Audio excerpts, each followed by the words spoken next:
Pakistani doctors کی بڑی کامیابی، پہلے مریض کی مکمل صحت یابی۔ نوجوان کو آج کراچی کے اسپتال سے فارغ کرنے کا فیصلہ، وزیر اعلیٰ سندھ کی صحت یابی پر نوجوان اور اہل خانہ کو مبارکباد۔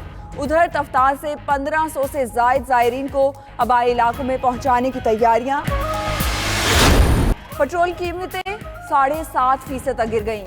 خام تیل کی قیمت $42.45 فی بیرل تک آ گئی۔ اسٹاک مارکیٹس میں بھی شدید مندی، ایک ہفتے میں سرمایہ کاروں کے $9 کھرب ڈوب چکے۔ سونے کی قیمت تاریخ کی بلند ترین سطح $1688 فی اونس پر پہنچ گئی۔ امریکہ امن کی راہ میں پھر رکاوٹ بن گیا۔ شامی صوبہ ادلب میں روس اور ترکی کے معاہدے کی مخالفت۔ ٹرمپ انتظامیہ نے اقوام متحدہ کو معاہدے کی حمایت میں بیان جاری کرنے سے روک دیا۔ امریکی مندوب نے مجوزہ حمایتی بیان کو ویٹو کر دیا۔ وزیر اعظم آج ایک روزہ دورے پر کراچی پہنچیں گے۔ عمران خان سخی حسن 5 اسٹار اور KDA چورنگی پر 3 فلائی اوورز، نشتر روڈ اور 4 کلومیٹر منگو پیر روڈ فیز 1 کا افتتاح کریں گے۔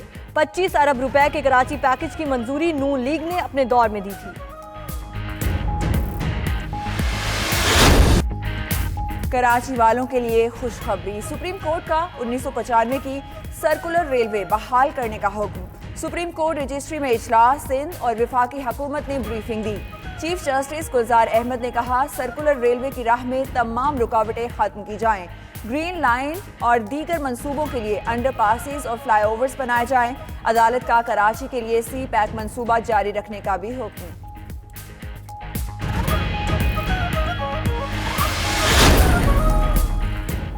معیشت کے حوالے سے بھی اچھی خبر، پاکستان GSP پلس کے تحت یورپ میں ٹیرف ترجیحات جاری رکھ سکے گا۔ مشیر تجارت عبدالرزاق داؤد کا ٹویٹ، یورپی یونین کے اداروں، پاکستانی تمام متعلقہ وزارتوں اور صوبائی محکموں کا شکریہ ادا کیا۔ کہا پاکستان نے GSP پلس ذمہ داریوں کو پورا کیا۔ تاجر برادری اپنی برآمدات کو متنوع بنا کر زیادہ سے زیادہ فائدہ اٹھائے۔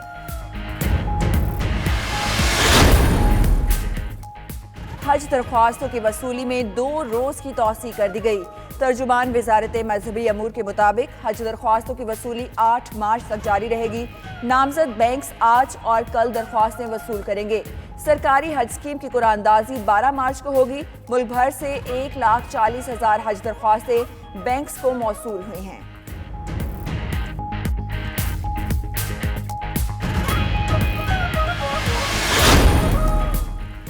وزارت خزانہ کا بلین ٹری سونامی منصوبے سے 20 لاکھ نوکریاں ملنے کا دعویٰ۔ حکومت نے 20 لاکھ نوکریوں کے طریقہ کار کی تفصیل جاری نہیں کی۔ عوامی حلقوں نے سوال اٹھائے ہیں کہ ٹھیکیدار نظام سے چلائی جانے والی مہم کی شفافیت کیسے یقینی بنائی جائے گی؟ نوکریاں عارضی ہوں گی یا مستقل، یہ بھی واضح نہیں۔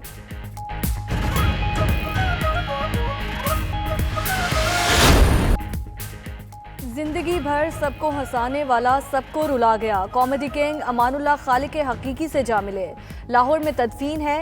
نماز جنازہ میں گورنر پنجاب، صوبائی وزیر اطلاعات اور شوبز شخصیات کی شرکت۔ انتقال پر صدر اور سیاسی رہنماؤں کا دکھ کا اظہار۔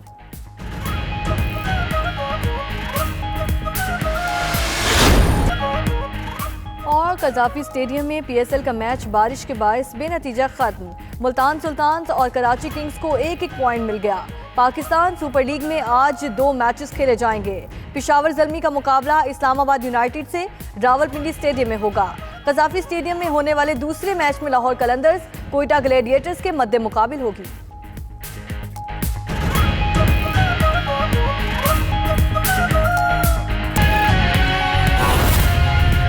میرے گھر PIB کالونی تشریف لایا ہے اور ہماری اس موقع پر گفت و شنید ہوئی اور ہم میں سے بہت سارے ایک دوسرے کو 30 سالوں سے بھی جانتے ہیں۔ ہم نے پارلیمان میں ایک ساتھ کام کیا، حکومت میں کام کیا اور اپوزیشن میں بھی کام کیا۔ ہم ایک دوسرے کے لیے شناسہ ہیں، نئے نہیں ہیں، اس لیے کمیونیکیشن بہت آسان تھا۔ اور جب کمیونیکیشن آسان ہو تو گلے شکوے کرنا بھی بہت آسان ہوتا ہے۔ تو ہم نے بھی جہاں محبت کا اظہار کیا اور بے پناہ والہانہ استقبال کیا اپنے دوستوں کا، اپنے بھائیوں کا، اپنے سیاسی ساتھیوں کا، وہاں ہم نے تھوڑے سے دل کے پھپولے بھی پھوڑے اور ہم نے کچھ گلے شکوے بھی کیے. اور ظاہر ہے کہ میرے ساتھیوں کی طرف سے بھی کچھ میرے ساتھیوں کی طرف سے بھی کچھ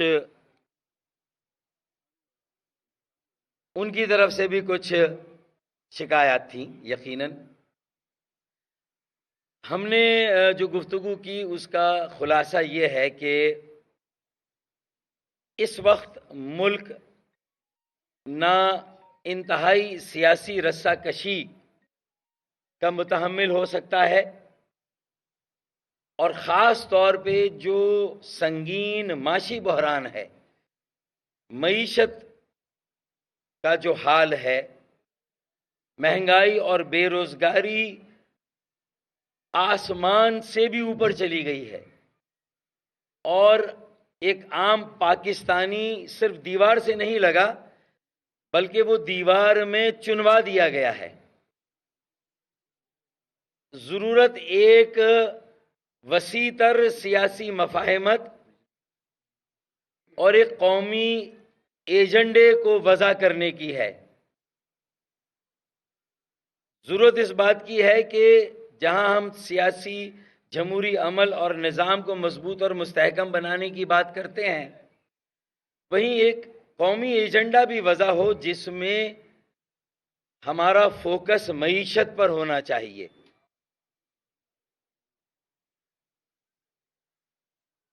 سرمایہ کاری کا عمل رکا ہوا ہے اور کاسٹ آف ڈوئنگ بزنس بہت بڑھ گئی ہے. لوگ بے روزگار ہو گئے ہیں. روزگار دینا تو کجا، لاکھوں کی تعداد میں لوگ بے روزگار ہو گئے ہیں، بے گھر ہو گئے ہیں، کاروبار ان کے تباہ ہو گئے ہیں.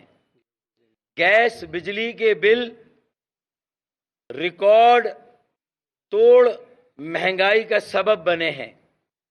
اب اس ساری اور کراچی کا اگر سینیریو دیکھیں تو گزشتہ 12 سال میں ایک قطرہ اضافی پانی کراچی کو فراہم نہیں ہوا. پانی کے فسادات، پانی کی کمی کے فسادات لسانی فسادات کو جنم دے سکتے ہیں، اور پھر کراچی جس بحران اور جس عدم استحکام سے دوچار ہوگا، پھر وہاں سے کراچی کو نکالنا آسان نہیں ہوگا. تو ایک قومی ایجنڈا ایسا وضع ہو جس میں یہ جو سیاسی پولرائزیشن ہے اس کا خاتمہ بھی ہو، سیاسی جمہوری عمل مضبوط اور مستحکم ہو، اور ایک ایسی قومی مفاہمت ہو جس میں بنیادی فوکس معیشت کو ہو، اور جو ہماری سماجی معاشرتی ترقی ہے، انسانی وسائل کی ترقی ہے، تعلیم اور صحت، اس میں سرمایہ کاری ہونی چاہیے. اب جب ہم نے معیشت کی بات کی تو میں نے یہ پیشکش کی کہ کراچی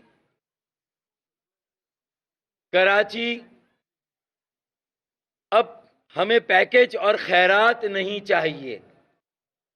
شاہد خاقان عباسی صاحب جب وزیر اعظم تھے 25 ارب روپے انہوں نے ہمیں پیکج دیا. اس سے پہلے پیکج ملتے رہے. ابھی وزیر اعظم عمران خان نے پیکج دیا 162 ارب کا. لیکن یہ پیکج کتنے سالوں کا ہوتا ہے؟ ہمیں سالانہ 25 ارب روپے بھی نہیں ملتے. تو اب ہمیں پیکج نہیں، سالانہ کم از کم کراچی کو 300 ارب ملنے چاہیے، جو کہ 10% سے بھی کم ہے جو ہم قومی خزانے کو دیتے ہیں. اور کراچی میں 100 ارب روپے کی سرمایہ کاری کا مطلب ہے قومی ترقی کی شرح نمو میں 1% اضافہ. آپ پورے ملک میں سرمایہ کاری کریں پورے ملک میں ترقی کے لیے فنڈز دیں، بنیادی مسائل حل کریں، لیکن کراچی کا جادو، کراچی کی قومی اہمیت، کراچی کی معاشی اہمیت کو اب نظر انداز نہیں کیا جا سکتا. اور جب میں کراچی کہتا ہوں تو اس میں حیدرآباد بھی ہے، سکر ہے، میر پور خاص ہے، نواب شاہ ہے اور لاڑکانہ دادو بھی ہے.